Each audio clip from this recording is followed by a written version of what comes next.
Cadê o pessoal, Sara?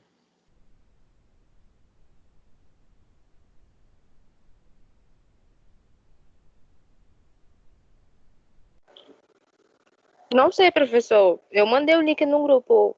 Vou perguntar. Vamos iniciar, então. A gente tem que privilegiar quem está no horário, eu acho, dessa forma. Tá bom? Quem for entrando, vai pegando o barco andando aí. Tá ok?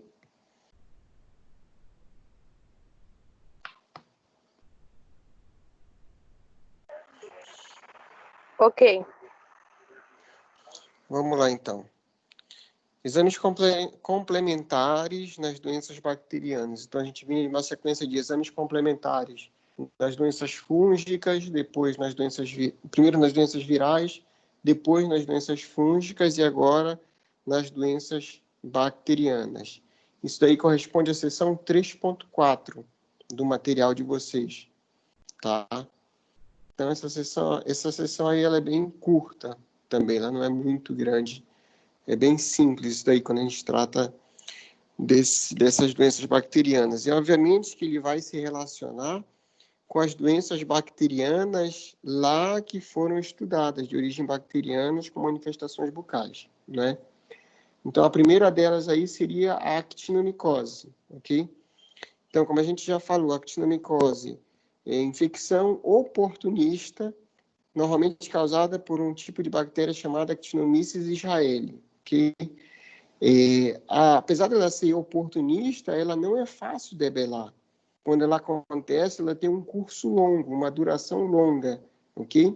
E costuma provocar feridas e abscessos também nos tecidos em que ela infecciona, tá? Normalmente a gente pode encontrar, então, esse tipo de infecção aonde? Na boca, em qualquer região da boca, de tecido mole da boca, no nariz, na garganta, nos pulmões, no estômago ou nos intestinos também, ok? Mas normalmente a região predileta, a região de maior manifestação desse tipo de doença, desse tipo de infecção bacteriana, actinomicose, realmente é a cabeça e o pescoço, tá? Mas lembrando, então, que ela pode acometer outras regiões do corpo também, ou mesmo superficiais da pele, realmente em todo o corpo desse paciente, tá? E apresenta maior incidência também em locais de clima tropical, tá? E aí a gente tem que a bactéria Saccharomyces israelii é uma bactéria do tipo anaeróbia, tá? Então, seria o seguinte, ela é um organismo que se desenvolve em meio à ausência completa ou quase completa de oxigênio, né? Então, esse daí é muito importante lembrar, porque é um dos fatores limitantes, é um dos fatores complicadores para se fazer cultura desse tipo de micro-organismo. E no momento que a gente tira esse micro-organismo do local onde ele está, ele já entra em contato com o ar atmosférico e aí ele já sofre, então, a lise das suas células, ok? Então, é muito difícil fazer cultura e muito caro também fazer cultura de todas as bactérias em geral que são do tipo anaeróbio. Tá? Ela é uma bactéria gram-positiva, de baixa virulência, como eu já falei, tá? Mas não é porque ela é de baixa virulência que ela não vai causar uma repercussão bem danosa nesse paciente, porque ela é uma bactéria principalmente oportunista, e ela não age sozinha, não. Normalmente os fungos estão presentes também no começo da infecção pela Actinomyces israelii também, tá? A Actinomyces israelii, ela faz parte dessa microbiota normal da boca e ela está presente em toda a cavidade oral, ok? Mas mais especificamente lá nas tonsilas amidalianas, nas criptas amidalianas, tá? Então, justamente essa imagem, que é a primeira imagem que a gente vê do lado esquerdo aí, ok? Ele é uma bactéria do tipo saprófita, ok? Então, ela está presente tanto nessas criptas amidalianas, está presente na saliva, no periodonto, no biofilme que é formado também, e é um micro-organismo saprófita, ou seja, ele vai se alimentar, ele vai se alimentar se absorvendo de substâncias orgânicas que são provenientes da decomposição de matéria orgânica realmente presa nos dentes, na cavidade bucal. Então, se a pessoa não tiver uma higiene oral muito boa, a gente está só alimentando essas Actinomyces jaelis aí, e quando a imunidade desse paciente baixar, aí sim vai acontecer as infecções, as possíveis infecções aí, ok? Essas infecções, elas tanto podem ser acompanhadas de abscesso ou não. Na maioria das vezes, existe a formação de um abscesso, ainda no começo da doença, que está contido, mas se não for tratado, aí vai evoluir para fistular, que são essas imagens que estão aí. Essa primeira imagem de cima aí, que está com as setas azuis, a gente já tem a fístula, realmente na parte inferior da mandíbula, tá? E aí a gente vê que nessa outra que eu vou desenhar a seta verde aqui, está prestes a fistular, ok? Está prestes a drenar realmente todo esse exudado que é formado em decorrência dessa infecção aí, tá? Então ela está presente lá. Dessa primeira foto aí que tem as criptas amidalianas, é relativamente normal o acúmulo de restos alimentares nessas criptas amidalianas. E é isso que está sendo evidenciado aí. Esses restos alimentares que foram calcificados e ficam nessa cripta amidaliana. E isso é um prato cheio para que a Actinomyces jaeli prolifere e ela tenha um meio propício aí, só esperando a oportunidade dela de imunidade baixa desse organismo, tá? Então, o sistema imunológico, ela vai se manifestar, então, se o sistema imunológico estiver comprometido, tanto por medicamentos ou por algum outro tipo de doença, pode ser uma doença sistêmica também, tipo lúpus, ok? Se o paciente estiver desnutrido, ou se ele passar por alguma cirurgia odontológica que pode levar a algum trauma nos tecidos bucais também. Então, diante de todo e qualquer tipo de cirurgia que a gente faz, já que a gente abre uma porta para os tecidos mais profundos desse paciente, essa Actinomyces jaeli, ela pode penetrar esses tecidos mais profundos e depois da cirurgia odontológica provocar alguma complicação nesse indivíduo, tá? Então, logo que essa infecção ela se instala, ocorre uma reação inflamatória intensa do tecido oral. Normalmente, pelo exame da palpação, a gente vai identificar um nódulo duro, embora o paciente não relate dor, seja indolor, ok? Pode resultar também em tumefação na face ou no pescoço e pode surgir, então, depois um abscesso de pele doloroso realmente, que normalmente vai que parece primeiro como uma ferida avermelhada no local e em tecidos moles há o edema e dor intensa com frequência. A doença também pode causar espasmos musculares na maxila ou na mandíbula também, causando então a dificuldade da abertura desse paciente. Isso vai debilitar ainda mais o paciente porque fica mais difícil do paciente se alimentar, tá? Além disso, não é raro que cause sintomas gerais nesse paciente, como dor na região, febre, inapetência, ok? Não só os tecidos moles podem ser infectados, mas os tecidos duros, no caso as substâncias ósseas, também podem ser infectadas. Oi, pode falar. Era para estar aparecendo algum slide que para mim não está aparecendo. Não? Eu tô passando o slide. Vê se vai aparecer aí para ti agora. Agora apareceu. Beleza. E o que eu tava falando mesmo? Esqueci agora. Tá, da osteomielite. Ok. Então, não só acomete os tecidos moles, mas também pode acometer as substâncias duras, o osso também, que está circundante nessa região. Nesses casos em que acomete a substância óssea, a gente tem uma maior osteomielite desse paciente, ou seja, seria uma infecção do trabeculado ósseo e que leva a uma grande destruição desse osso e uma dificílima recuperação também, ok?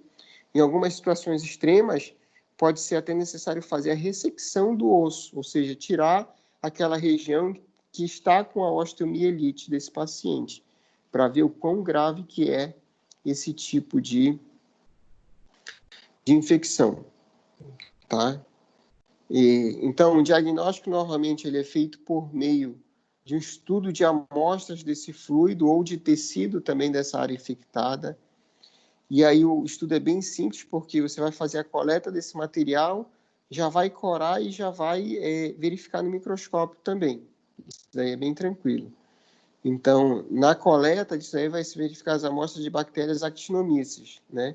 Essas bactérias aparecem como grânulos amarelados e a demonstração microscópica no pus ou tecidos de bacilos gram-positivos, ramificados ou não, já dá indícios também desse diagnóstico positivo para actinomyces.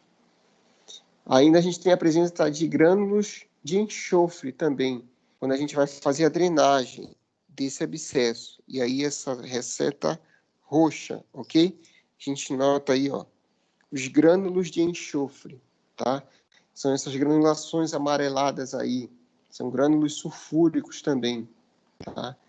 E aí já vai nos indicar também, por esse sinal macroscópico, que se trata de uma infecção por actinomyces Israelis, ou seja, uma actinomicose, tá? Então, para isolamento do micro-organismo, realmente as amostras devem ser recolhidas, transportadas e cultivadas anaerobicamente. Como eu falei lá no começo, se tiver contato com ar, a amostra ela vai ser deteriorada, então. Tá? Tratamento para esse tipo de situação aí. Então, os antibióticos são utilizados como tratamento primário para a actinomicose, além da remoção da causa principal, se houver, porque normalmente existe algum dente que deu início a todo esse abscesso, então ele tem que ser tratado também. E aí o primeiro antibiótico de escolha para essas situações é a penicilina, realmente, nesse caso a amoxicilina, para curar esse tipo de infecção.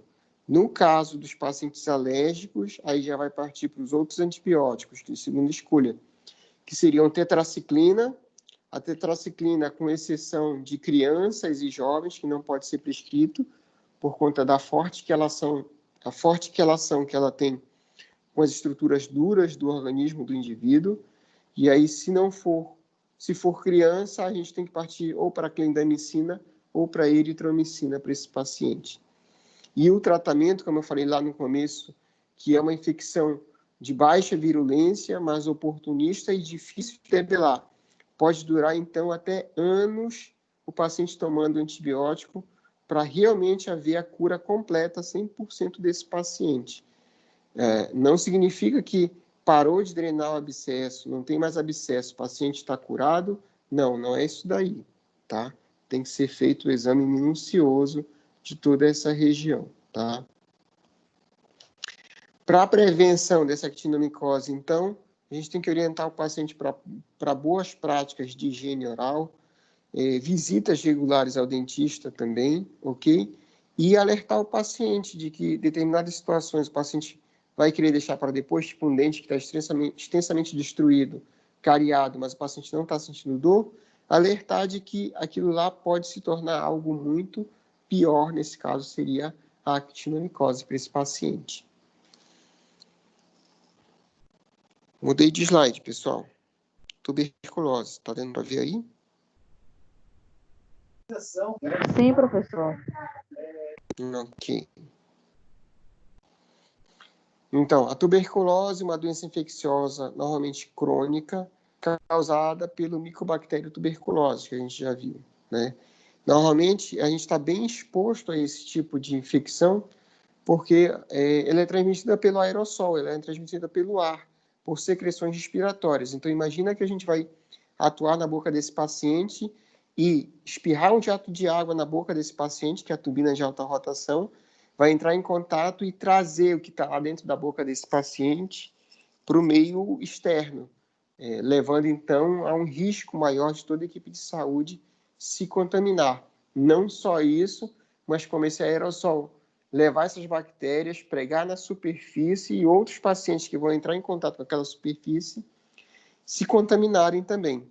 E a mesma preocupação que a gente está tendo com o Covid agora, mas que já deveria ter por conta da tuberculose realmente, dessa situação, tá? Então, então, esse bacilo da tuberculose, essa infecção pode se dar de forma direta, por meio da inoculação na qual a toxina ou a própria bactéria é induzida dentro do organismo, ou de forma indireta também, tendo contato com essas superfícies que estão infeccionadas. Esses perdigotos da tuberculose podem ser dispersos por aerosóis produzidos, então, como eu já falei, pela turbina, pelos sprays de água, ou mesmo os aparelhos de ultrassom também, que são necessários utilizar água para refrigerar a superfície. Normalmente, o local de primeira infecção e o local habitual desse tipo de lesão, da lesão primária principalmente, é o pulmão, ok? É pelas vias aéreas. E a gente logo liga tuberculose ao pulmão, que seria o principal órgão envolvido, né? Mas existem outras formas também, que são denominadas extrapulmonares. São raras, mas podem acontecer também.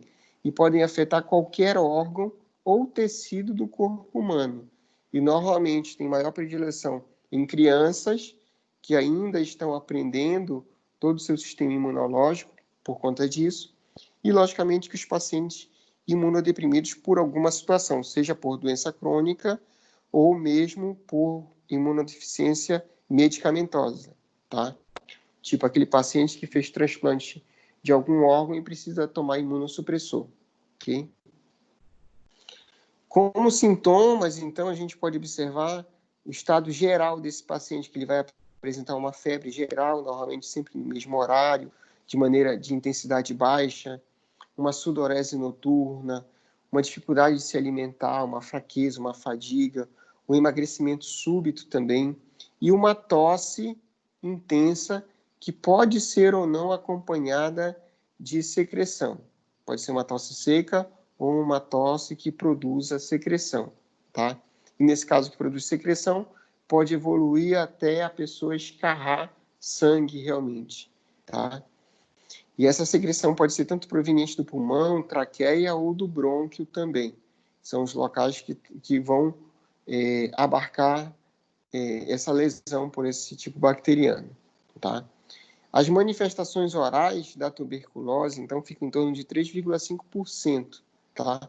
E, normalmente, ela aparece por conta das superfícies mucosas que são traumatizadas. E o local de predileção para o desenvolvimento desse tipo de lesão é a úlcera crônica, tá? Irregular, de aspecto estrelado, geralmente dolorosa, que é superficial ou profunda, com bordas endurecidas, tendendo a aumentar de tamanho lentamente e que não cicatriza, normalmente na língua desse paciente, tá? Como está nessa imagem da esquerda aí, tá? Mas pode acometer o palato mole, o palato duro também, na mesma frequência, tá? Considera-se que representa uma infecção por esse tipo de micro-organismo quando a gente encontra esse micro-organismo no escarro, tá? E proveniente, então, dessas lesões pulmonares.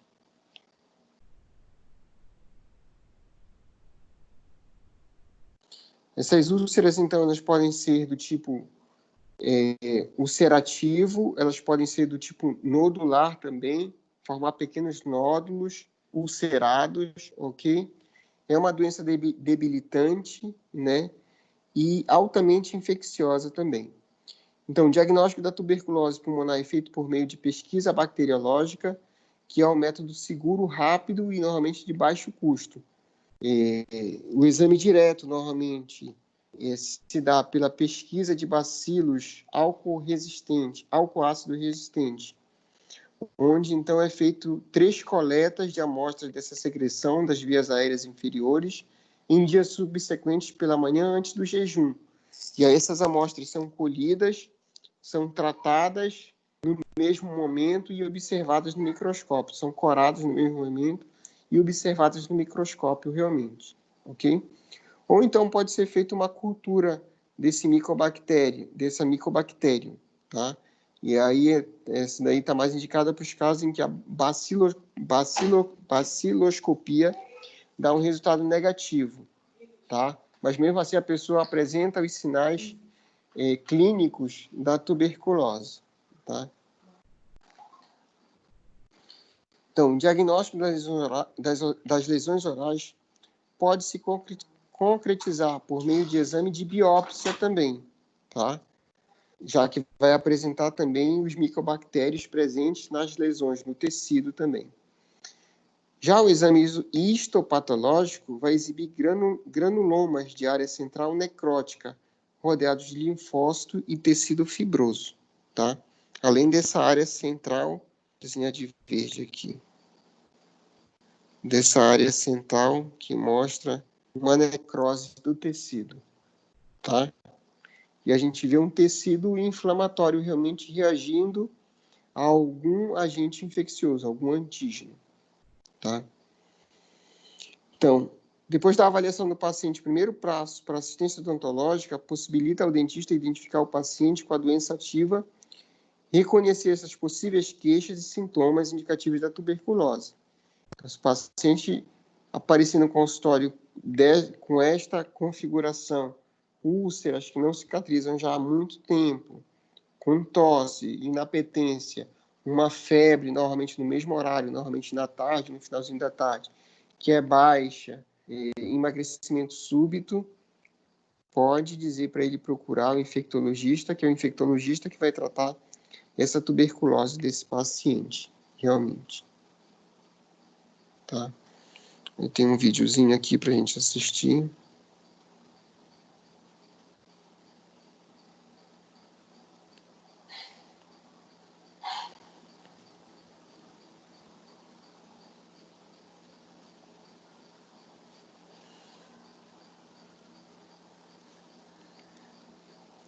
Opa, tá saindo o áudio desse vídeo que tá passando aí para vocês ou não? Tá saindo. Aqui não. Não? Tá, então acho que não tá saindo para ninguém não.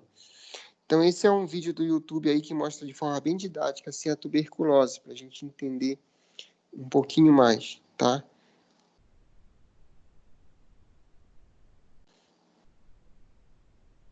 Aí dizendo que pelo menos um terço da população mundial está infectado realmente com a tuberculose.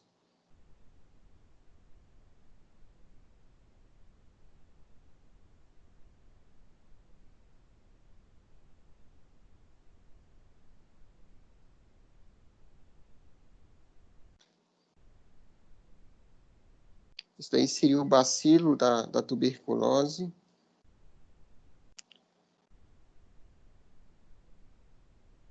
Aí a bactéria envolvida em gotículas de aerossol que são lançadas na atmosfera e a pessoa vai e respira isso daí e pronto, já está contaminada.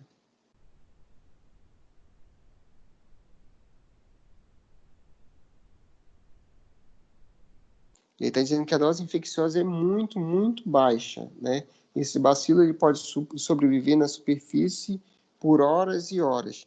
Menos de 10 bacilos já são suficientes para infectar a pessoa. Então, a pessoa para pegar tuberculose. Então, vê como é muito, extremamente transmissível esse tipo de doença. Tal qual o Covid, né? E aí está mostrando o trajeto aí depois nesse vídeo, ó. A partícula viral, as partículas virais são inaladas e aí vão ser carreadas direto para o pulmão. Daí, esses aí são os macrófagos alveolares que vão ingerir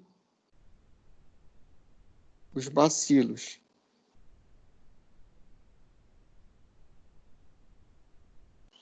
Daí, esses macrófagos reconhecem a virulência, então reconhecem esse tipo de micro-organismo e recrutam, então, outras células de defesa para aquela mesma região, para fagocitar, então, esses bacilos.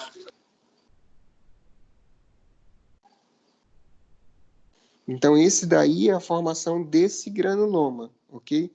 Então, essa seria a primeira lesão, a lesão fundamental que a micobactéria tuberculose causa nesse paciente. Então, seriam essas células, esses macrófagos que estão infectados, circundados, então, por uma outra linha de defesa, de outras células de defesa que estão tentando conter a evolução desses micro-organismos no paciente.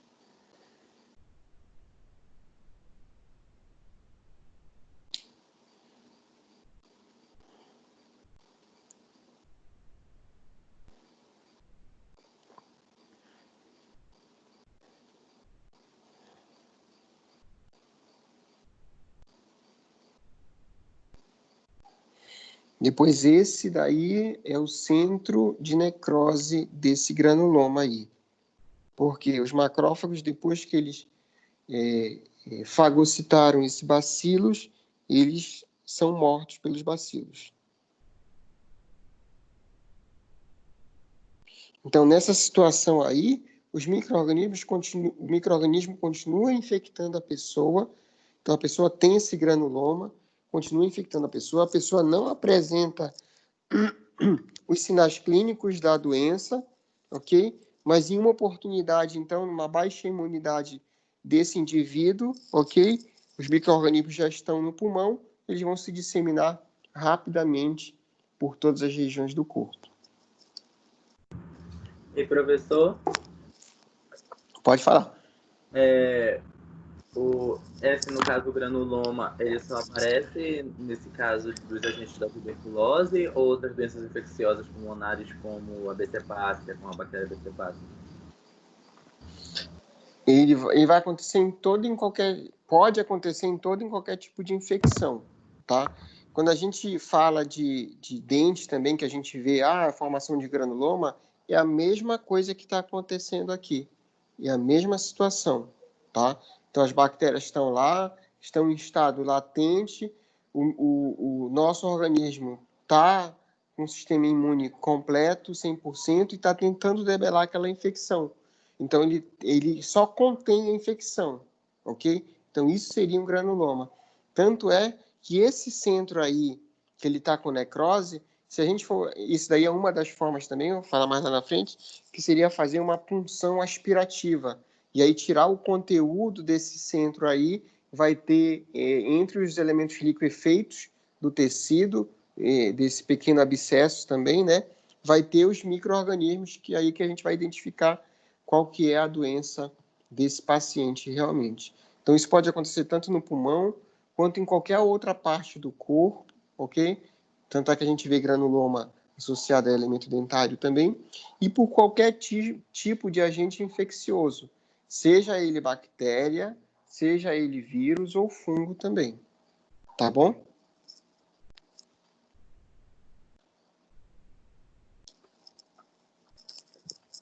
Tá ok? Tá respondido?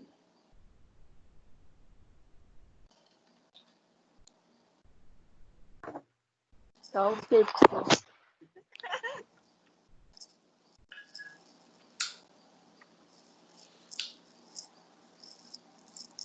Então, essa aí é a tuberculose latente. Então, essa situação aí, já expliquei para vocês. E aí vem a próxima fase depois.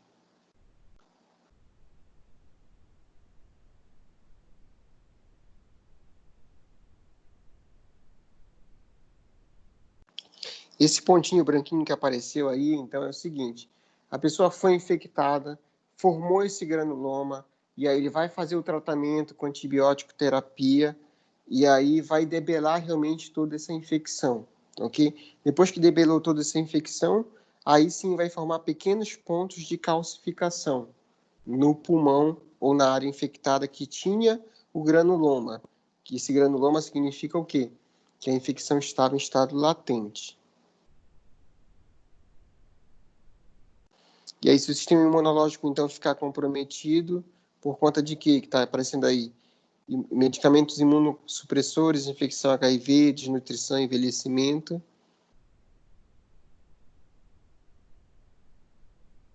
Então, por esses fatores aí, a bactéria pode escapar aquele círculo de contenção lá e aí se espalhar por outras regiões do pulmão.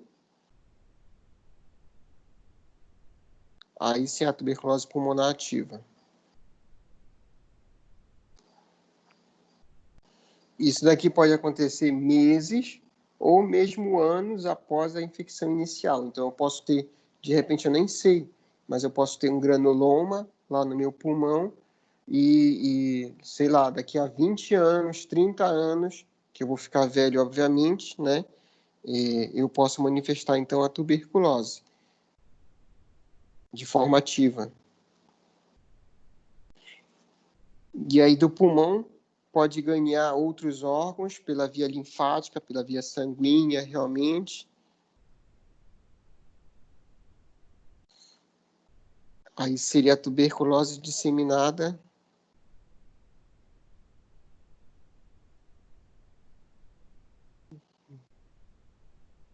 Aí os antibióticos. Olha o tempo de tratamento da tuberculose, de 6 a 9 meses. E não é um antibiótico, são vários antibióticos que vão sendo tomados de tempos em tempos também.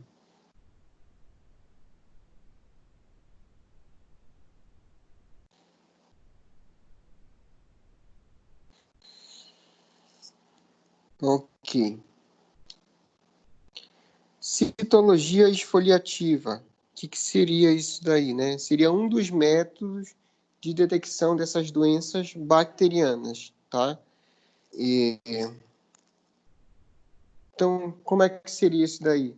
Esse exame é um exame microscópico, então consiste nesse exame microscópico desse material raspado de uma lesão de mucosa ou mesmo da pele do paciente. É um procedimento simples, não é invasivo, é rápido também, que não requer, na maioria das vezes, o uso de anestesia para se fazer essa raspagem, para se passar como se fosse esse cotonete, esse pincel aí.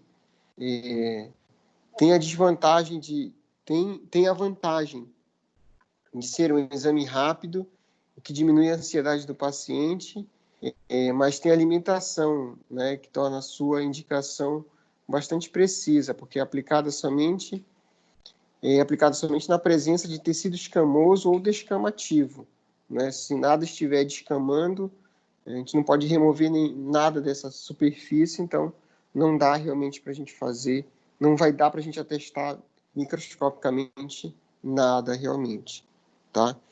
Então, seria o suave, que seria removido, o material coletado, tanto se faz com suave ou com espátulas de madeira também, e aí colocado em lâminas, fixado imediatamente nas lâminas com álcool e colorido também e verificado no microscópio normal. Estaria aí a sequência, mudei de slide, para ver qual é o tipo bacteriano que está envolvido, tá? Nessa citologia aspirativa, a única coisa que vai mudar é que o conteúdo ele é líquido, né? Então a gente vai aspirar esse conteúdo com uma seringa hipodérmica realmente, tá? E vai aspirar, como a gente está vendo na letra B aí, em várias direções, tá? Para tentar abranger toda a região da lesão que está interna nesse paciente. Depois de ser feito isso daí, aí vai para a cultura, para fixação e para o corante também desse tipo celular, para identificar qual é esse tipo celular que está envolvendo essa infecção. E aí outro exame que a gente fala muito também é a biópsia, né? Então, o que seria essa biópsia? Normalmente a gente fala de biópsia incisional e biópsia excisional, tá? Mudei de slide, pessoal. Biópsia incisional e biópsia excisional, ok? Esse primeiro tipo que a gente está vendo aqui, essa com a seta verde, seria a biópsia incisional. Então, o que é essa biópsia incisional aí? E aí a gente está vendo o que é o indesejável e o que é o desejável. Como que faz a remoção correta. Na biópsia incisional, por alguma característica mesmo do tipo de lesão que a gente está observando clinicamente, ou por conta do tamanho da lesão, a gente vai tirar somente parte dessa lesão, para aí sim fazer as lâminas e ir para o exame anatomista-patológico desse tipo de lesão. Mas o desejável na hora de se fazer essa remoção é pegar determinadas regiões da estrutura da lesão e pegar tecido normal também, porque o histologista ele vai ter que comparar essa região de tecido normal e de tecido alterado também, tá? Então, essa seria a biópsia incisional. Em azul, na seta azul, na biópsia excisional, por conta do tipo de lesão, a gente já vai tentar fazer um diagnóstico removendo toda essa lesão, por isso que se chama excisional, ok? Então, na letra A, aí, a gente vê que ele está pontilhando o traçado, e que a gente fala isso daqui que seria uma margem de segurança, e a gente tem que tirar tecido sadio realmente quando vai fazer a biópsia excisional também, tá? Então, tanto nesse aspecto na vista superior aqui, por todos os lados, tirando o tecido sadio, quanto na profundidade também, tá? Removendo o tecido sadio, ok? Porque eu não sei que tipo de lesão é essa daí, e essa lesão ela pode ter ramificações também. E além de que o histologista ele precisa comparar o tecido saudável, o tecido normal que está adjacente, com o tecido que está inflamado, infectado, que apresenta esse tipo de lesão, tá?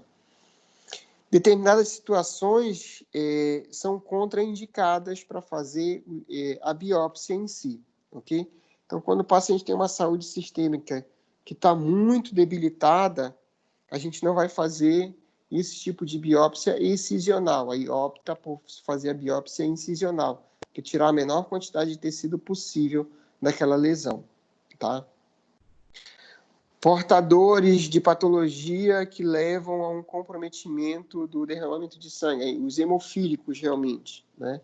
Então, nesses pacientes, a gente tem que fazer com muita cautela, tá?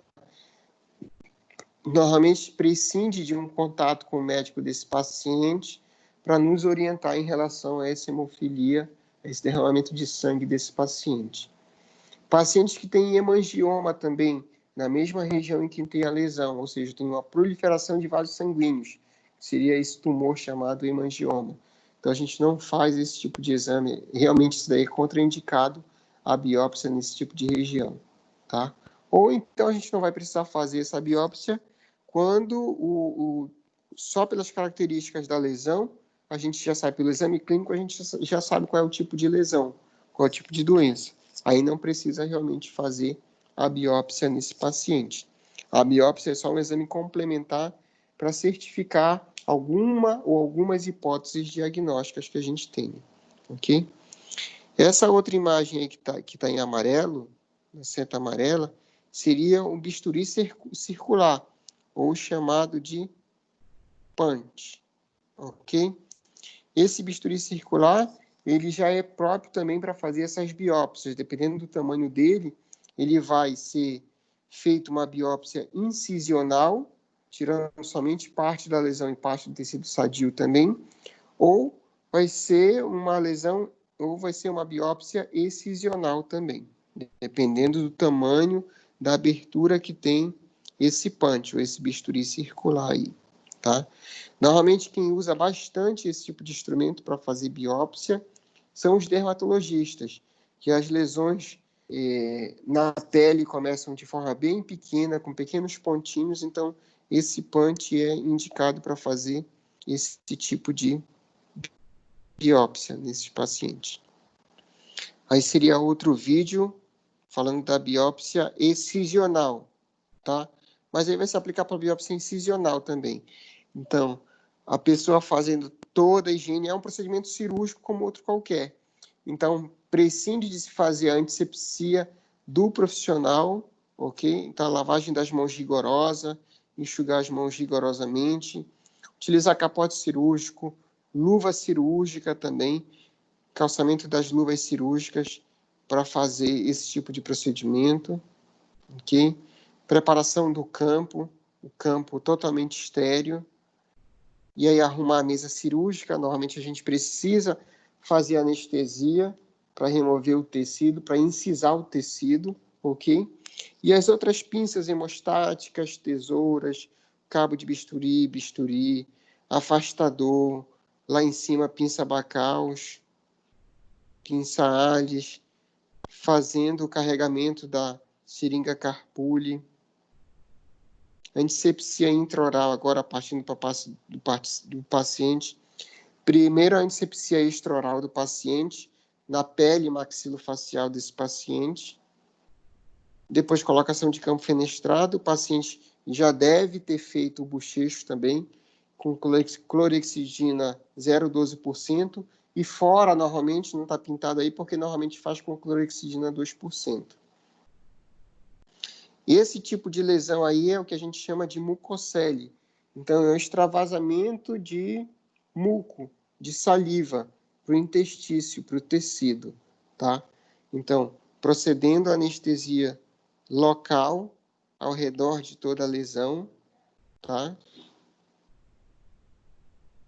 Anestesia local e aí fazendo a incisão. Primeiro a pessoa vai incisar, vai tentar incisar somente a mucosa superficial, sem incisar o conteúdo, tentar tirar primeiramente a lesão inteira, ok? E aí, normalmente, quando se rompe, a gente vê o muco sendo extravasado, tá? É isso que está acontecendo aí. E aí ele está iniciando o processo de divulsão do tecido, ok? Então, ele coloca uma pinça com a ponta fechada e vai abrindo lá dentro do tecido para separar o tecido conjuntivo da glândula lá que está infartada, a glândula salivar que está infartada, para poder fazer a remoção dessa glândula salivar lá. E depois fazer a sutura dessa mesma região. Aí ele pinçou a glândula salivar e ele está fazendo a separação, a divulsão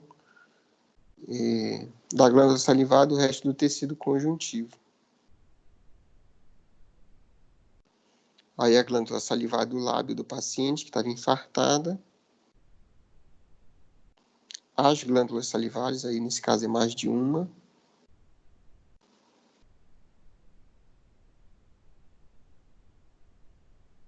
Aí fazendo a separação final. Tirando mais glândulas. E depois indo para a síntese da região. E aí, obviamente, que mandou o tecido lá para o exame anatomopatológico para certificar que era somente glândula salivar e que conteúdo era somente saliva realmente, para fechar o diagnóstico. Tudo bem, pessoal?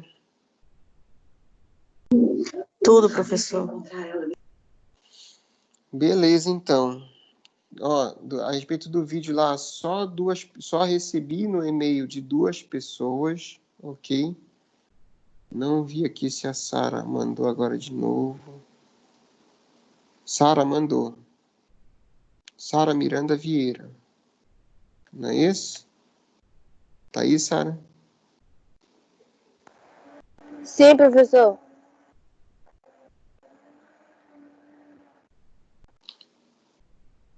Sara Miranda Vieira, tá aqui, ainda vou ver, tá? Eu só vi da Alexandria Tá. e da Williane. Aí eu respondi lá, tá? E o Wellington também, tô vendo que mandou agora, tá? Wellington Rodrigues, tá? Recebi, Wellington, teu vídeo, ok? Então tá, pessoal. Por hoje é só. Continue. Quem não gravou, faça o vídeo aí para me mandar, tá bom? E eu gostei dos 2 vídeos que eu vi lá, bem legal. Até quando, professor, até quando a gente pode enviar o vídeo? Dá mais uma semana de prazo para vocês, tá bom? Ok? Ok. Tá ótimo. Beleza, então. Obrigadão, pessoal. Fiquem com Deus e até semana que vem. Tchau, tchau. Obrigada. Tô Igualmente. gravando a aula e depois eu coloco lá no YouTube, tá bom? Ok. Tchau. Tchau, tchau. Tchau.